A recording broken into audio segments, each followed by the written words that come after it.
John Zielinski, and I'm here today for the Columbia Climate Change Coalition, and this is another Counterpoint program.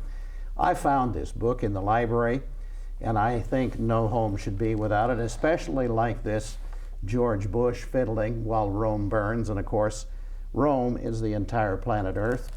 And this book is a new one out from Reader's Digest called Global Warming, The Last Chance for Change. And basically it's the kind of book that you can use to teach your children. Beautiful pictures, 360 some pages, but little tidbits of information beside the pictures that bring the message home. The Arctic and the ice melting, China and the overpopulation, the spewing smokestacks from the coal-fired plants across the world. Now, we're here in part to celebrate Earth Hour, which took place this past March 29th. A year ago, Australia decided to have 1 hour in which everyone turned out all the lights. And they had an enormous amount of participants in the city of Sydney that year. And they saved enough to have taken 75,000 cars off the road for a year in terms of the carbon savings. And we are trying to do the same thing here. And Mayor Heinemann proclaimed last Saturday, March 29th, to be the day of Earth Hour. And between 8 and 9 o'clock, some people turned off all the lights in their homes, some businesses like Addison's. One of the things that we have to consider is that book after book that is in the library now warns you that you have to be prepared. Yes, the government can do something, but have you ever noticed that the government does it a day late and $1 short? What about Katrina? How about Miami as another Katrina? These are all things we're likely to see, and the new forecasts is that the weather will be extremely extreme. I think the Missourians said it well the other day when they said the jet stream on steroids. What has happened is already this year we've had 556 tornadoes throughout the United States. The months of January, the months of February, the months of March, all had an enormous amount of tornadoes in places you don't get tornadoes. The Bronx got hit by a tornado. We had Tennessee ripped up badly into the downtown of some of the cities. And we are going to see more and more of this because the scientists who've been gagged up until this point are now telling everybody pointedly, we're past the tipping point. Yes, we can conserve electricity. Yes, we can shut down a few coal-fired plants, but we won't shut down Mother Nature. We have tipped too far. And what I'm trying to do with these programs is tell people, tell the ordinary citizen from Columbia that they have to get prepared, that they should have a supply of food, a supply of water, some batteries, some additional lights, and so on. Are you guys prepared? Not really. No. And that's the trouble with most people. We've got some chemical suits. Yeah. The thing is, what we're going to be hit with before we're hit with anything else is severe rain, cyclonic winds. If you drove around town the other day, about 3 days ago, I found 2 downed trees just driving over to do my laundry. And just imagine a 100-mile cyclonic wind. Those were only gusts from 45 to 50. Oh. Just imagine the 100-mile cyclonic wind sweeping across the country. Or a number 4 category tornado that can pick up a little Volkswagen and fling it like a tennis ball. And that's what we have been getting. We have gotten category 5, which wiped out a town in Kansas in January. We have gotten a lot of category 4s. And we got them in the middle of winter. Now is the time when we normally get tornadoes, in April, in May, and June. And yet we have had more tornadoes this year, 500 and some, than we've ever had up until this time. And that's why I'm trying to get people off their rears and get prepared. And it's not difficult to go to a grocery store and get some of what you need. In fact, Patricia's here in the town of Columbia, Missouri, offers lanterns where you can just crank it and you've got power. They offer radios that are the same thing, where they have an emergency weather channel on it, where they have AM and FM. Now, are they affordable? All of them are less than $29. This book is $29.95. And if you go out and you purchase a novel or anything like that today, most of them are in the $30-some category. So this is a fantastic book with a tremendous amount of color throughout, showing the ice melting, giving you a shot of when it was, and now here it is. And we're going to have severe water problems around the world. And besides that, the whole idea that we can grow corn and turn it into usable fuel, right now across the world, people are beginning to starve to death because too much of the corn and other things like that, like soybeans, are being turned into biodiesel and corn into alcohol. The American people are gluttons. They eat and waste so much food. And I grew up in an era when my grandmother and great-grandmother still grew their own gardens. And I want you to take a drive around the city of Columbia, or a bike ride around the city of Columbia, and tell me how many acres and acres of land are covered with grass. My grandmother had a little tiny grassy area in the backyard, and the rest of it was garden. And during the 1930s, it was Eleanor Roosevelt who advised all the people to plant a subsistence garden. And she was out teaching women how to can again, because so many people had already forgotten how to can. They were used to going to the grocery store. But when you don't have a dime, you can't buy anything at that grocery store. Then during the World War II, we called them subsistence gardens. And we kept right on planting it because we wanted the boys overseas to get the Spam and to get the other things. We wanted to grow our own products. Everything was rationed. Gasoline, sugar, butter. Rubber, I think. Rubber, and so on. Drives. I was just old enough to begin remembering those eras, and my mother, when I was only 4.5, 5 years old, would send me to the neighborhood grocery store, which was only about a block and a half from our house. And that was the other thing. We have these shopping malls where we have to drive now. Where I lived, most of the time, the downtown was only 5 or 6 blocks away, and there were 2 major grocery stores there. And we would walk down and carry back 2 grocery bags. Now you may be 5 miles away from the nearest grocery store. And all of the food we now get comes an average of 1,200 miles. And yet in cities like Cedar Rapids, Iowa, there used to be gardens all around the city where the farmers would truck garden, and they would truck it into the city every morning as it ripened. And then the grocery stores would come and buy the new products, and they'd have it in their stores. I mean, apples from here, oranges from there, grapes from there, bananas from here. And in the end, we're chewing up an enormous amount of energy in terms of the fuel that it takes to bring all that product here, when we could be growing it ourselves. And there's an organization here called the Big Canoe in Columbia, and they have begun to build their own gardens, and they invite people out to come and see them.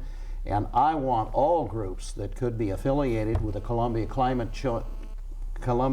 Change Coalition to join with us and to begin doing small things that will change things. And could we bring up one of those little lights? Certainly. Now, if you have a power outage, and you're more than likely going to have a power outage, I hope we noticed that a lady ran into a pole over on Stadium and turned out Channel 17 last night. They were out till their 10 o'clock news. because the power in a whole part of the city went down. Imagine what a nice 100-mile-an-hour cyclonic storm would do if it blew across the city. These things are available now in places like Dollar Tree. They had them in Dollar General in packs of 6. They're at in the place like Lowe's and so on, in other larger packets. This cost $1. If you got 10 of these and the batteries to go with them, you would spend less than $25. And believe me, I've tried it in a dark room.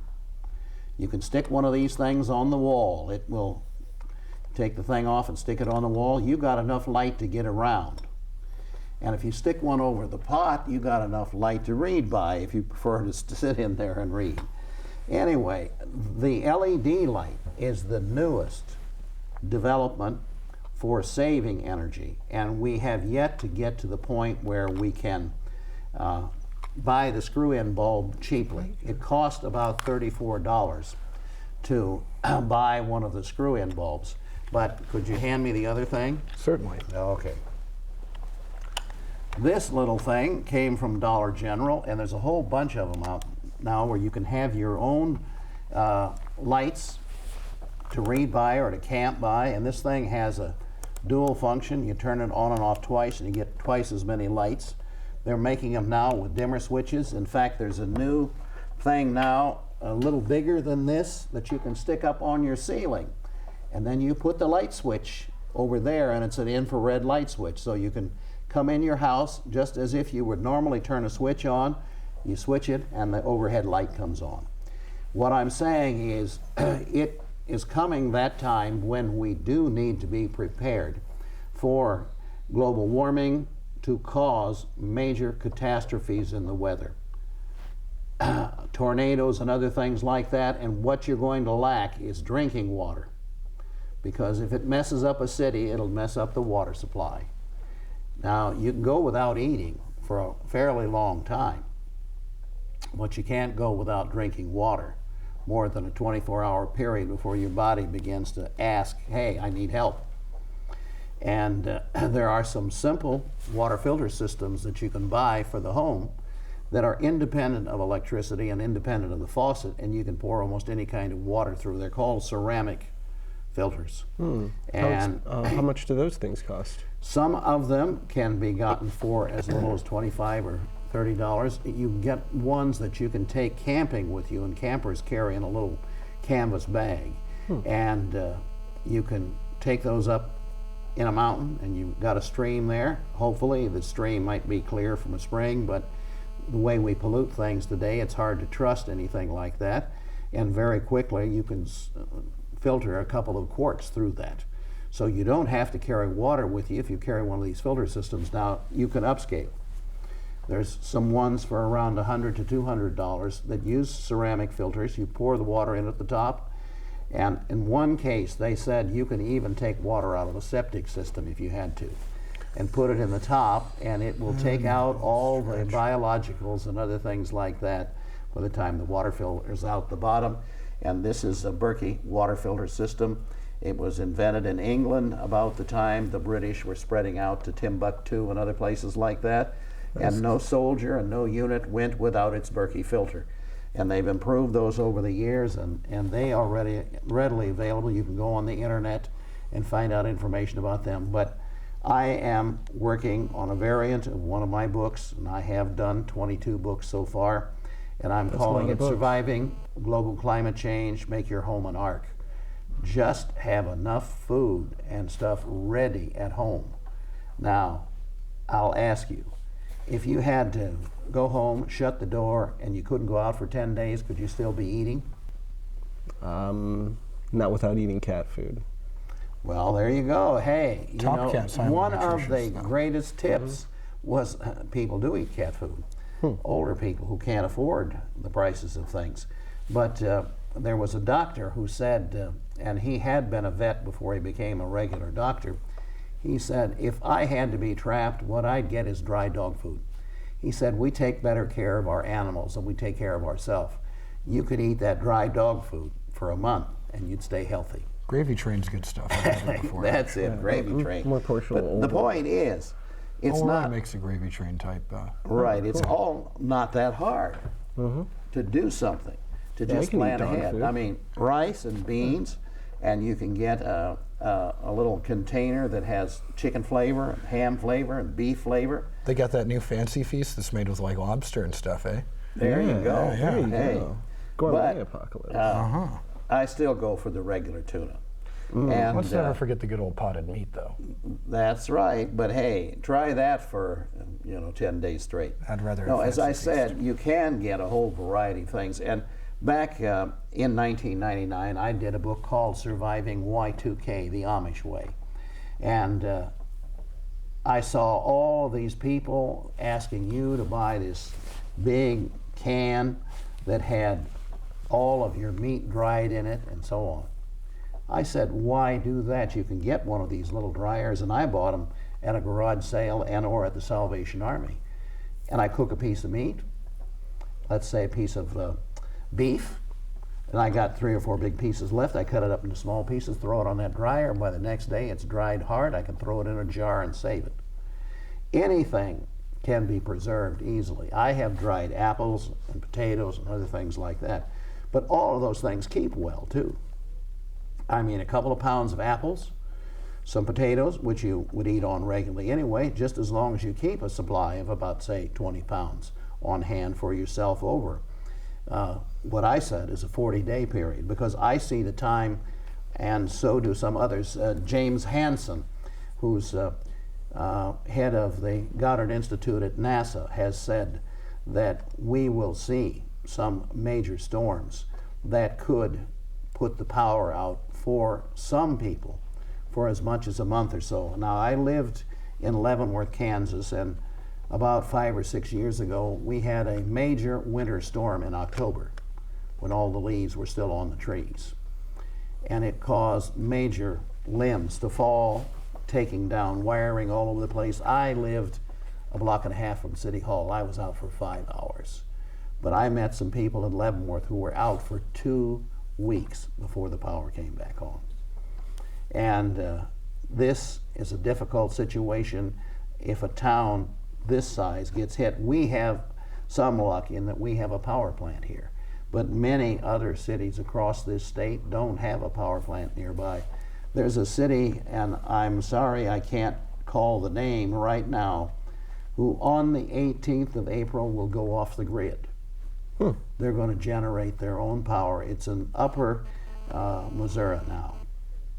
And it's a name similar to Rocheport. I remember that. Is it Hannibal? No, the name is similar to Rocheport. Rockport? Rockport. Yeah, Rockport. Right. And they're going off the grid as of the 18th of this month. And they're doing all of their local power generation. And I see the time. How are they doing that? Huh? How are they doing that? Well, they're using solar, wind, and other things like that, and they got everybody in town to agree to downsize everything. Basically, you don't have to use the power you're using. It's just a lot of fun. No, but that doesn't have anything to do with fun. Overnight, you're asleep, but your refrigerator and your freezer are not. If those were on a timer, you can clip out 4 or 5 hours, and it won't make a difference. They won't defrost in 4 or 5 hours, but they will be less of a power drain when you do that. You have an electric water heater. A lot of people do. That electric water heater keeps the water hot all the time. You're asleep for 7, 8, 9 hours. What would happen if you take a night shower and you don't take a morning shower? You had the switch to shut it off and not use that power during that amount of time. And what I'm saying is, it's the young people that are going to be suffering.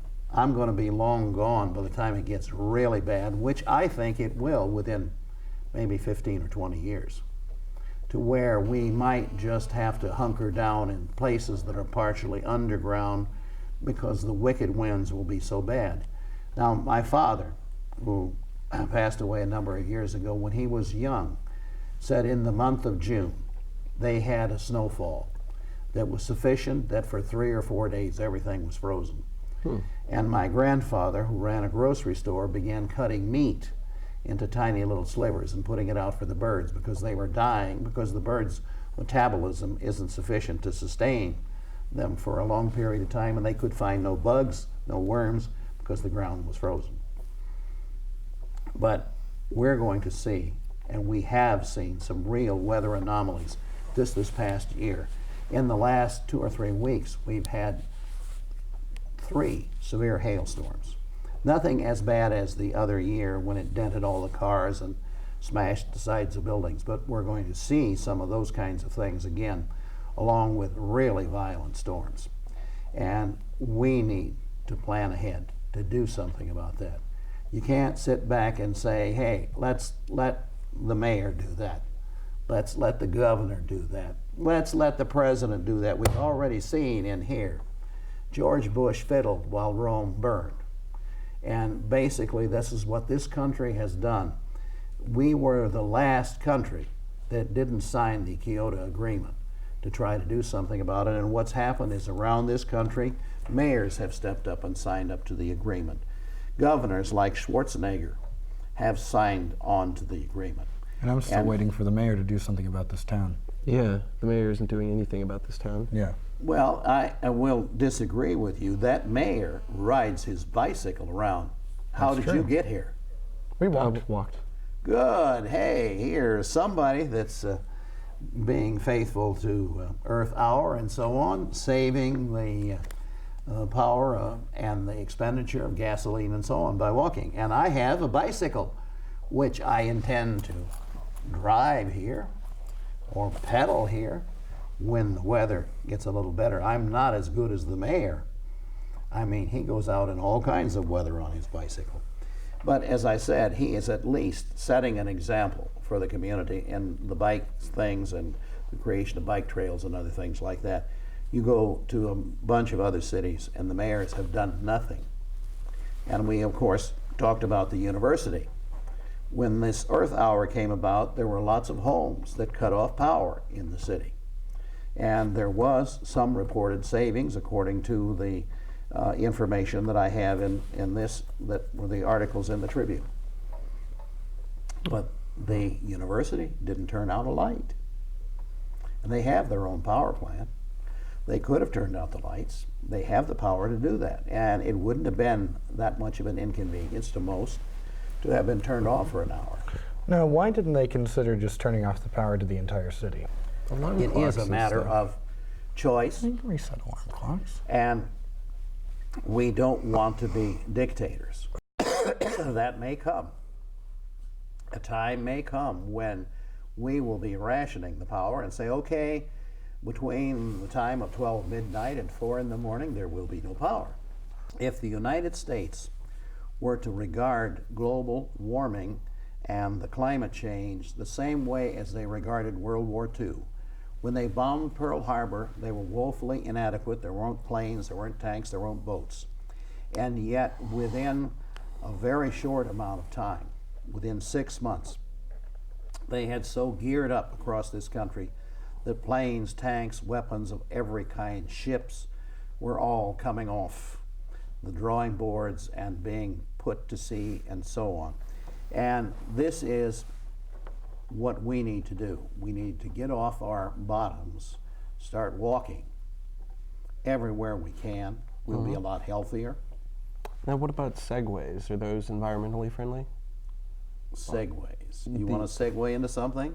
Yeah, those. Oh, yeah, those, the scooter things. the that scooter you things. lean forward and there's Aren't those called gyroscopes. segways? You can't tip them over. Oh, Yeah. oh, sure they are, but they also cost an arm and a leg. And my thing has always been this: what can we do to simplify things? And one of the things that I found is that there was a patent 92 years ago for a very simple item that can be placed in the car, hooked to the battery and the air intake of the auto, and it will increase your mileage anywhere from 25 to 40%.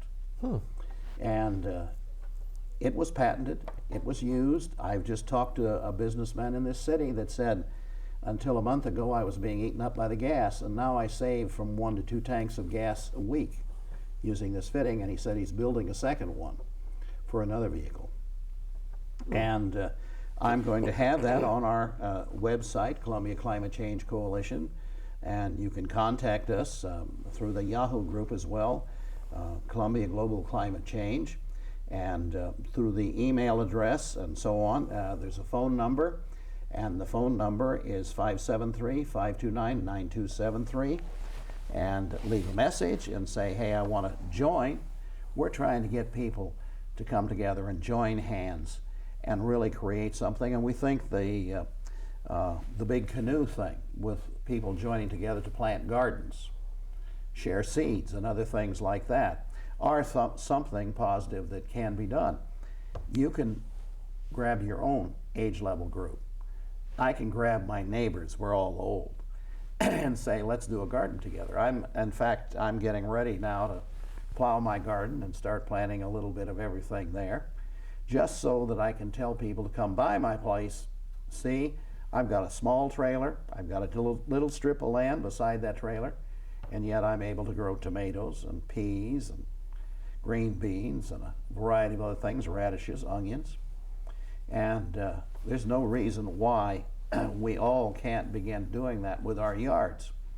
You know, just take a 10 by 10 square out of some of those yards, and if you look around the city, there are some of those yards that are an acre. I was in the FFA all 4 years of high school, and I was on the extemporaneous public speaking team. And I remember once I was given the subject of imagine a world where everything was paved over. How would we, consider agriculture? And of course, I talked about indoor hydroponic systems. How do you feel about those?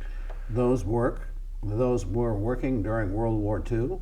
The Reverend Rice down in New Bloomfield has done some wonderful things, showing that you can put a fish tank, and a fish tank scrambled out of almost anything with tilapia in it, and the crap from the tilapia is the fertilizer that fertilizes the plants, and the water goes into that rocky area. This is not completely hydroponic, it's rock and water, and you grow tomatoes and a whole host of other things.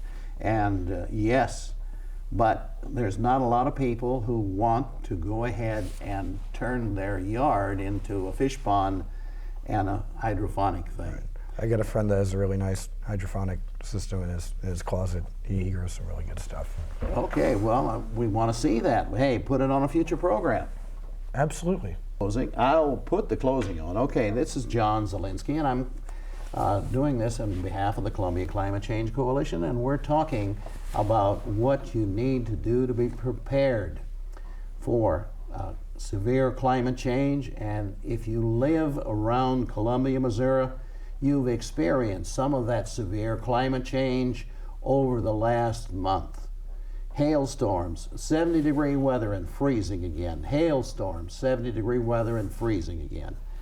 And it's not going to stop, not this year, not next year, not the next 10 years.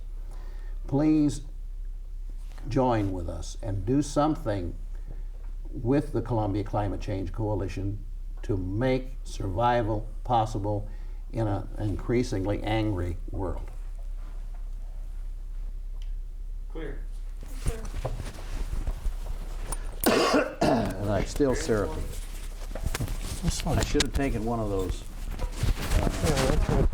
Yeah. And it just doesn't want to go away